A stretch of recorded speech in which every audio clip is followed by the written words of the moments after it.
Parece ser que la NASA ha confirmado que nunca fue a la Luna por la radiación de los cinturones de Van Allen. El ingeniero de la NASA, Kelly Smith, trabaja en la navegación y orientación para la misión Orión. La misión Orión no llevará astronautas a bordo, ya que sería un viaje muy arriesgado para la vida. En el viaje a través de los cinturones de Van Allen habría demasiada radiación, superando los niveles que permite el cuerpo humano. Por lo tanto, los seres humanos no podrían aguantar el viaje.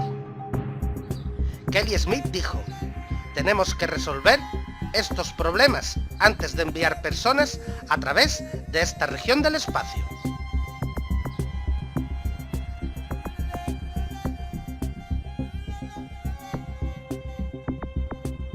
Entre estos problemas está el de la radiación. No solo cómo proteger la nave para que los niveles dejen de ser perjudiciales para la salud, sino también solucionar las posibles interferencias y fallos de comunicación.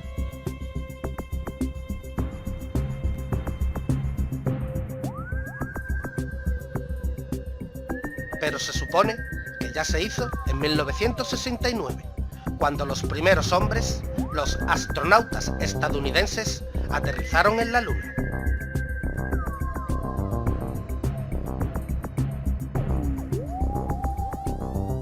¿Fue todo un montaje?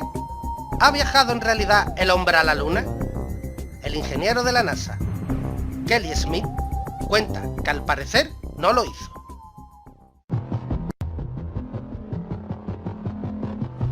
Orion is getting ready to launch.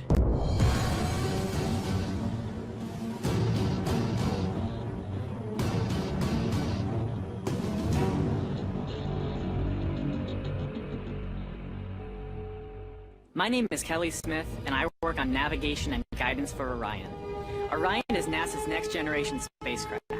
Built with versatility in mind, it can take astronauts deeper into space than we've ever gone before, to an asteroid, or even onto Mars. For these missions, Orion has to be one tough spacecraft, withstanding high speeds, searing temperatures, and extreme radiation. Before we can send astronauts into space on Orion, we have to test all of its systems. And there's only one way to know if we got it right: fly it in space. For Orion's first flight, no astronauts will be aboard. The spacecraft is loaded with sensors to record and measure all aspects of the flight in every detail. It all begins with launch aboard a Delta IV Heavy rocket.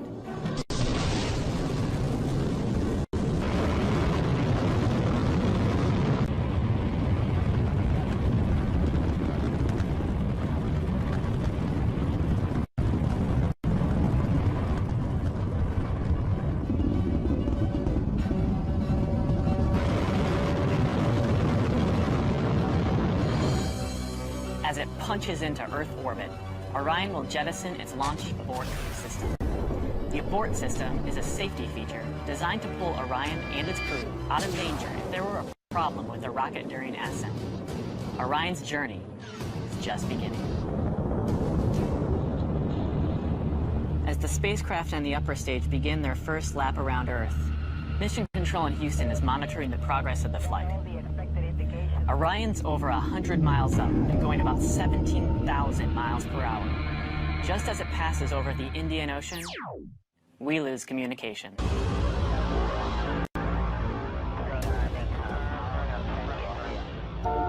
This is expected. The communications link we have through satellites to Orion is momentarily lost, but Orion continues to receive and process data. Its computers can handle 480 million instructions per second. Imagine you are traveling with Orion as the flight test continues. One orbit completed. Time to go. The upper stage of the rocket fires again.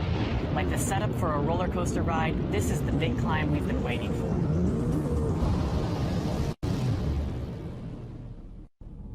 We are headed 3,600 miles above Earth.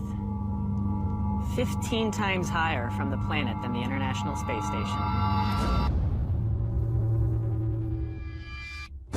As we get further away from Earth, we'll pass through the Van Allen belts, an area of dangerous radiation.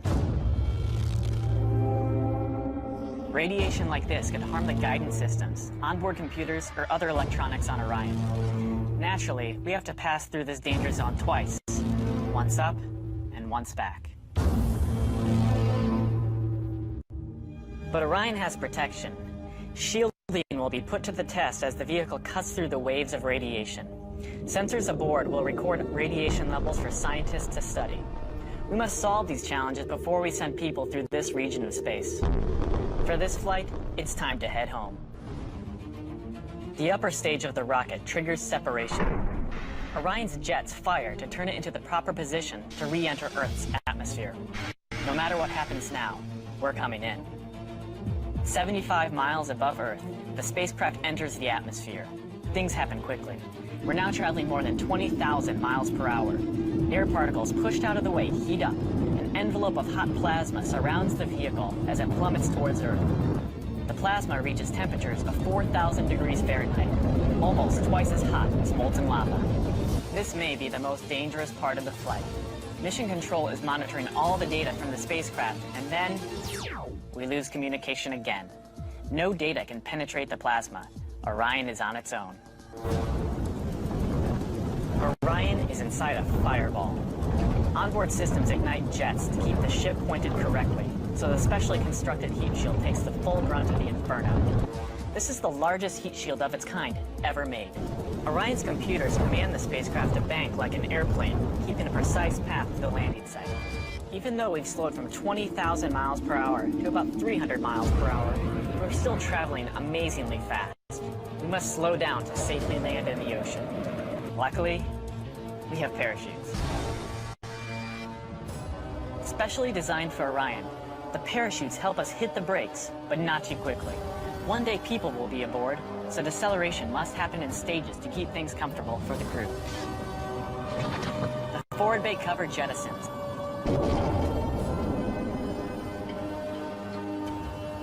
Two drogue chutes deploy and slow the returning spacecraft down to 175 miles per hour.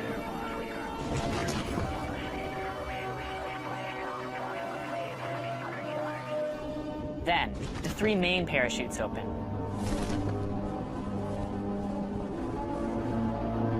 Once fully engaged, this canopy would cover an American football field. It takes parachutes this size and strength to slow our descent to 20 miles per hour, and then splashdown.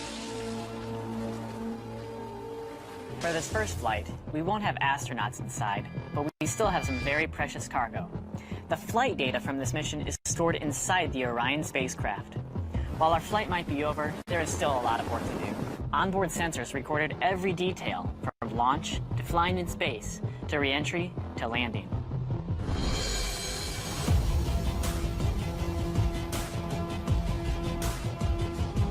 Flight tests are difficult and complex, but they give us confidence that the systems we have designed work under real flight conditions.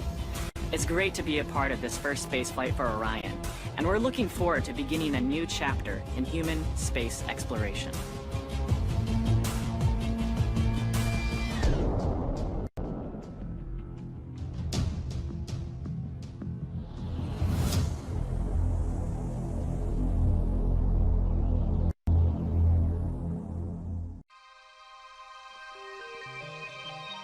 ¿Demuestra esto que los alunizajes eran falsos y que los seres humanos no pueden pasar a través de los cinturones de Van Allen por culpa de la radiación?